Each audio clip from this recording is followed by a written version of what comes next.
Welcome back दोस्तों। आज मैं आपके सामने रिसेंटली मलयालम लैंग्वेज में रिलीज हुई एक ड्रामा थ्रिलर मूवी को लेकर आया हूँ। इसका नाम है सूत्रवाक्यम। आप मूवी के बारे में बात करें तो भाई साहब मूवी कहाँ पर स्टार्ट होती है और कहाँ पर दी एंड होती है, माइंड ब्लोइंग। तो अब चले फटाफट से वीडियो को स्टार्ट कर लेते हैं। उससे पहले लुटा दो प्यार, फॉलो ऑन इंस्टाग्राम। कहानी की शुरुआत में एक हाई स्कूल को दिखाया जाता है। इसी स्कूल में निमिषा नाम की एक मैथ्स टीचर भी होती है, लेकिन शॉकिंगली जब भी इस निमिषा की पीरियड आती कोई भी बच्चे इसके क्लास में नहीं बैठते, बहाना बनाकर खिसक लेते हैं। निमिषा गुस्से में आकर प्रिंसिपल के पास जाकर यही बात कहने लगती है कि एक भी बच्चा मेरी क्लास में नहीं बैठ रहा, सारे के सारे उस पुलिस स्टेशन के ट्यूशन पर जा रहे हैं। मैनेजमेंट भी इसके बारे में कुछ भी नहीं कर रही। प्लीज मैडम आप कुछ करिए ना। प्रिंसिपल कहने लगती है ठीक है, हम पुलिस स्टेशन पर जाकर बात करेंगे। दूसरे सीन में क्रिस्टो नाम के एक पुलिस वाले को दिखाया जाता है। फिलहाल इस क्रिस्टो के पास एक बाप अपने बेटे को लेकर आता है इसकी ट्यूशन में ज्वाइन करवाने के लिए। क्रिस्टो उस बाप से कहने लगता है कि एक दिन मैं अपने कांस्टेबल के बेटे को मैथ्स का डाउट क्लियर किया और उस लड़के ने अपने 2-3 फ्रेंड्स को बताया। वो 2-3 लड़के मेरे पास आने लगे। इस तरह से 15-20 बच्चे हो गए। सो इसी पुलिस स्टेशन के ऊपर मैंने ट्यूशन रख दिया। अब इस पुलिस स्टेशन पर कंप्लेंट्स कम आते हैं, ट्यूशन के बच्चे कुछ ज्यादा ही आते हैं। क्रिस्टो इस बच्ची से कहने लगता है कि ऊपर क्लासेस चलते हैं, तुम ऊपर चली जाओ। उसी वक्त वो निमिषा और प्रिंसिपल क्रिस्टो के पास आते हैं। निमिषा गुस्से में कहने लगती है कि आपकी ट्यूशन की वजह से सारे बच्चे मेरे क्लास बंक कर रहे हैं। क्रिस्टो कहने लगता है कि मैं पैसों के लिए ये ट्यूशन क्लासेस नहीं बोलता, उनके करियर के लिए बोलता हूँ। मैं आपकी सिचुएशन को समझ सकता हूँ, मैं बच्चों को समझा दूंगा कि वो क्लास को बंक ना करे। उसके बाद क्रिस्टो अपने पुलिस स्टेशन के ऊपर वाले कमरे में जाकर वहाँ के बच्चों को ट्यूशंस बोलते रहता है। तभी थोड़ी देर के बाद थॉमस नाम का एक रिटायर्ड टीचर क्रिस्टो के पास आता है। एक्चुअली इस पुलिस स्टेशन में जो भी बंदे होते हैं पुलिस वाले, वो सारे के सारे इसी थॉमस के पास पढ़ा था, इसलिए सारे पुलिस वाले इस थॉमस की बहुत ही अच्छे से रिस्पेक्ट करते हैं। क्रिस्टो कहने लगता है अरे मास्टर जी आप यहाँ पर क्यों आए, मुझे ही बुला लेते। थॉमस कहने लगता है कि हमारे गाँव के लास्ट में एक पुराना कुआं है, जानते हो ना, मुर्गी के फार्म वाले अपना सारा वेस्ट उस कुएं में डाल रहे हैं। उसी कुएं के आसपास एक मंदिर भी है, लोग वहाँ से गुजरने से बहुत हिचकिचा रहे हैं। कल सतीश वहाँ से गुजरते हुए उनको रोकने की कोशिश की, लेकिन उन लोगों ने सतीश को बहुत मारा पीटा।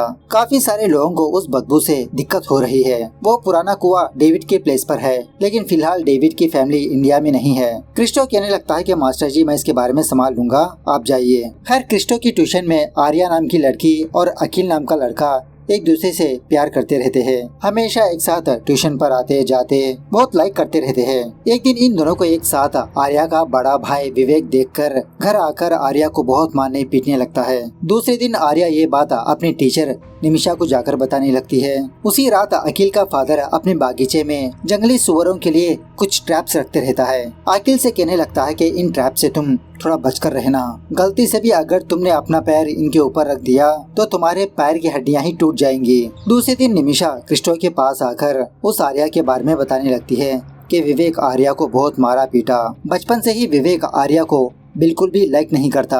एक्चुअली जब विवेक 18 साल का था उस वक्त आर्या पैदा हुई। जब विवेक अपनी ग्रेजुएशन कर रहा था, इसके सारे दोस्त विवेक को चिढ़ाने लगे कि इस उम्र में तुमको बहन पैदा हुई। अब इसका मजाक उड़ाने की वजह आर्या ही समझकर बचपन से ही इसको लाइक नहीं करता। छोटी सी छोटी बात को लेकर आर्या पर हाथ उठाने लगता। आर्या के पेरेंट्स भी विवेक को कुछ नहीं कह पाते। दूसरी सीन में पेट्सी नाम की एक लड़की को दिखाया जाता है। फिलहाल ये पेट्सी बिना नंबर प्लेट के और बिना लाइसेंस के गाड़ी चला रही होती है, जिसकी वजह से पुलिस वाले गाड़ियों की चेकिंग करते हुए इस पेट्सी की गाड़ी को भी अपने साथ पुलिस स्टेशन ले जाने लगते हैं।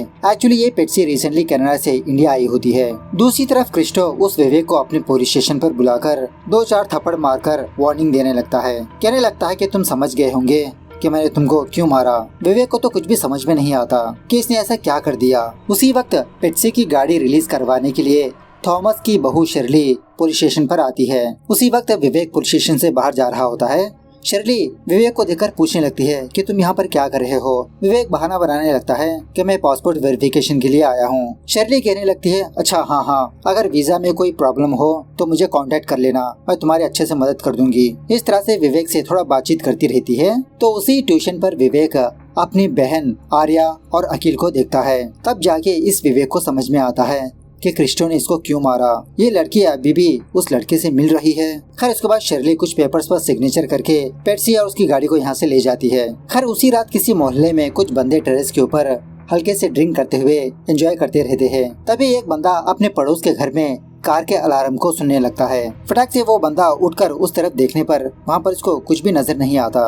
एक्चुअली कुछ लोग क्रिसमस की तैयारियां कर रहे होते हैं। दूसरे दिन स्कूल में शॉकिंगली एकदम से 5-6 बच्चे बेहोश होने लगते हैं। फटाफट से इन सारे स्टूडेंट्स को हॉस्पिटल में एडमिट किया जाता है। इन बच्चों की बात सुनने के बाद क्रिस्टो फटाफट से इस हॉस्पिटल पर आकर पूछने लगता है कि सारे लोग एक ही साथ बेहोश कैसे हो गए। वो स्टूडेंट्स कहने लगते हैं कि एक्चुअली ये पांचों स्कूल आने से पहले किसी जगह पर हल्के से सिगरेट पीने लगे थे। उसी पुराने घर के ऊपर एक छोटा सा होल होता है, उस होल से थोड़ा धुआं आने लगता है। एक लड़की कहने लगती है, अरे ये तो नेल पॉलिश की स्मेल लगती है। बस उसके बाद ये लोग जब स्कूल पर आए बेहोश हो गए। क्रिस्टो उस लोकेशन के बारे में पूछने लगता है। खैर दूसरे दिन आर्या का बर्थडे होने की वजह से ट्यूशन में अच्छे से इसका बर्थडे सेलिब्रेशन करने लगते हैं। उसी रात अखिल आर्या को अपने गांव के एक पुराने घर के पास बुलाकर इसको सरप्राइज देने लगता है। मतलब इस पुराने घर को अच्छे से डेकोरेट करके इसको बर्थडे विश करने लगता है, गिफ्ट देने लगता है। उसी वक्त विवेक यहाँ पर आकर इन दोनों को एक साथ देखकर इन दोनों को बहुत मारने पीटने लगता है। स्पेशली आर्या को बहुत मारता है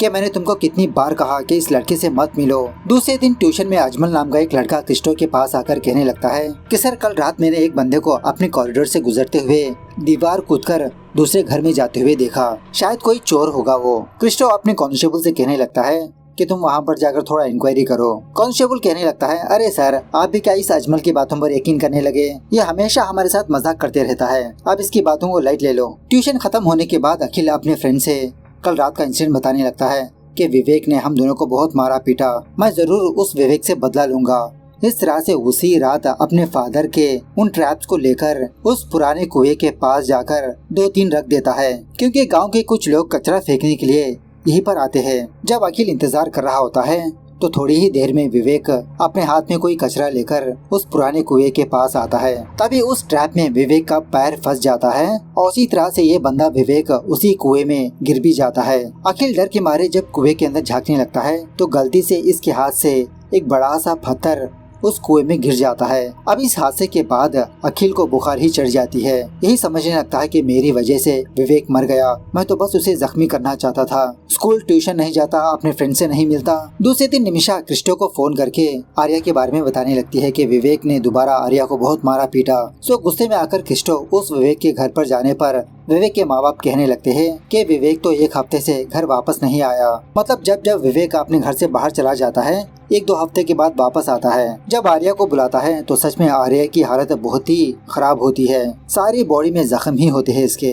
रात होने के बाद अखिल उस पुराने कुएं के पास जाकर इसने जो ट्रैप लगाया था उन सारे ट्रैप्स को हटा देता है। खैर क्रिस्टो को दोबारा कंप्लेंट आने लगती है कि कुछ लोग उस पुराने कुएं में कचरा फेंक रहे हैं। तो दूसरे दिन क्रिस्टो कुछ रेत और मिट्टी मंगवाकर उस कुएं को ढक देता है। अखिल को वही हादसा बार बार याद आते रहता है। ये ढंग से रात में सो नहीं पाता, ढंग से क्लासेस को अटेंड भी नहीं कर रहा होता।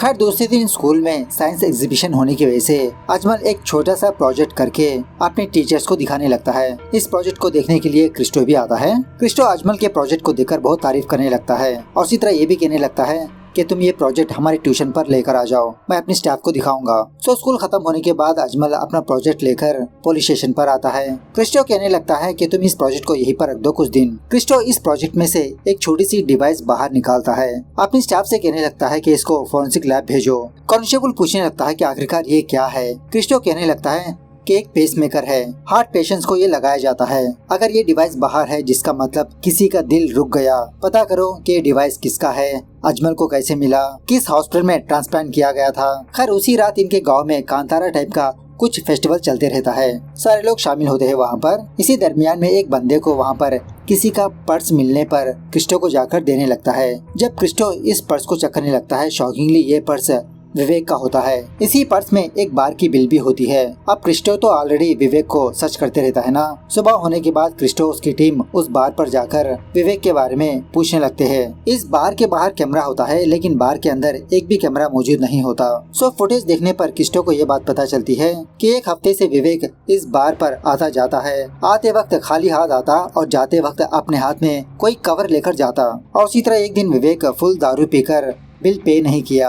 शर्ली को फोन करके बताने पर, मतलब वही थॉमस की बहू शर्ली उस बार पर फोन करके शायद उसने बिल पे किया। क्रिस्टो उस बार के आसपास एरिया में चेक करने लगता है तो इसको ये बात पता चलती है कि उसी बार के आसपास शर्ली का पार्लर है और उसी तरह से उस अजमल का घर भी है। सो उस अजमल के घर के पास जाकर अजय पूछताछ करने लगता है कि वो डिवाइस तुमको कहाँ पर मिली। अजमल कहने लगता है कि इसको स्क्रैप चीजें कलेक्ट करने का शौक है, उसी स्क्रैप के जरिए से ही इसने अपना प्रोजेक्ट भी बनाया था। उसके बाद क्रिस्टो शर्ली के घर पर जाता है तो इसको यह बात पता चलती है कि शर्ली कनाडा जा चुकी है। शर्ली का एक पड़ोसी क्रिस्टो से कहने लगता है, सर क्रिसमस की रात मैं और मेरे फ्रेंड्स जब दारू पी रहे थे तो शर्ली के घर की गाड़ी अलार्म बजाने लगी। जब मैंने फटाक से उठकर देखा तो कोई बंदा दीवार कूदकर जा रहा था। सो बाद में क्रिस्टो शर्ली की कार का डैशबोर्ड कैमरा चेक करने लगता है तो उस रात विवेक शर्ली की बाइक ले जाकर दोबारा उसके घर में रखकर दीवार कूदकर बाहर चला गया। उसके बाद वो विवेक बार पर आकर अपने हाथ में कोई कवर लेकर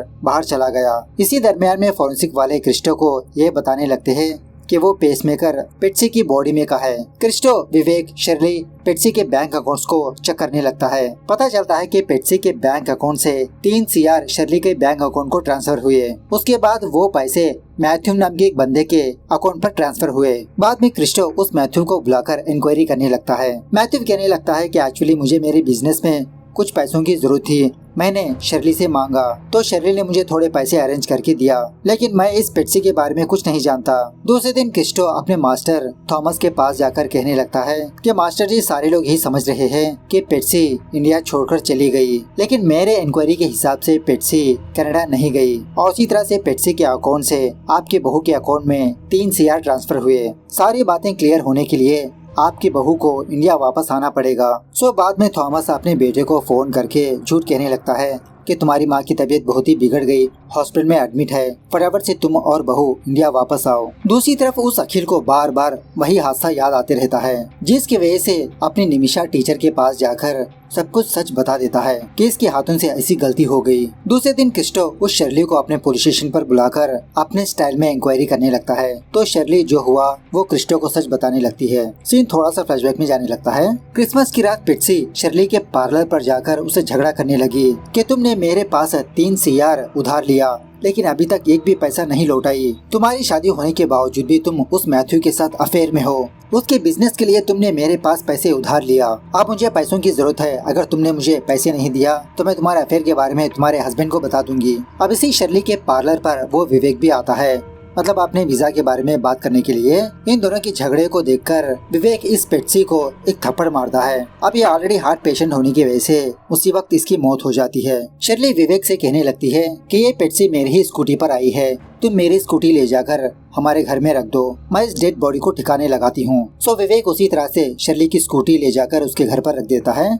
गलती से उसकी गाड़ी को टक्कर लग जाती है, जिसकी वजह से उसकी गाड़ी का अलार्म बजने लगता है। अलार्म की आवाज सुनने के बाद विवेक डर के मारे दीवार कूदकर वहां से भागने लगता है। खैर शर्ली अपने नेल पॉलिश का बिजनेस भी स्टार्ट करने के लिए कुछ एसिड वगैरह मंगवाया था। पेट्सी की डेड बॉडी एक बाथ टब में डालकर उस एसिड को पेट्सी के ऊपर डाल देती है डिस्पोज करने के लिए। अब एसिड की वजह से उस कमरे में मतलब बाथरूम में थोड़ा धुआं फैलने लगता है। अब उसी बाथरूम के पीछे कुछ स्टूडेंट्स सिगरेट पीते रहते हैं, वही नेल पॉलिश की स्मेल इनको आई थी। ज्यादा उस धुएं को कंज्यूम करने के लिए इनकी तबीयत हल्के से बिगड़ जाती है। खैर जब पेट्सी की बॉडी पूरी तरह से डिस्पोज हो जाती है तो पेट्सी के कुछ बोन्स कवर में पैक करने लगती है और उसी तरह से इसकी बॉडी में जो पेसमेकर होता है वो साइड में फेंक देती है। यही पेसमेकर उस अजमल को मिला था। शर्ली ये सारे कवर्स विवेक को देकर कहने लगती है कि एक एक कवर तुम हमारे गांव के बाहर ले जाकर फेंकते रहो। सारे कवर्स खत्म होने के बाद तुम कुछ दिनों के लिए गायब हो जाओ। सो विवेक उसी तरह से पीछे के रास्ते से उस पार्लर पर जाकर एक एक कवर लेकर उस बार की साइड फेंक देता है। बाद में विवेक उस बार में एंटर होकर थोड़ी बहुत दारू पीकर उन सारे कवर्स को लेकर अपने गांव के बाहर ले जाकर फेंकते रहता है। इसलिए विवेक आते वक्त खाली हाथ आया करता था और बाहर से जाते वक्त इसके हाथ में कवर्स होते थे। एक दिन जब विवेक ऐसे ही कवर फेंकने के लिए गया था तो विवेक को आर्या और अखिल नजर आए। इन दोनों को बहुत मारा पीटा।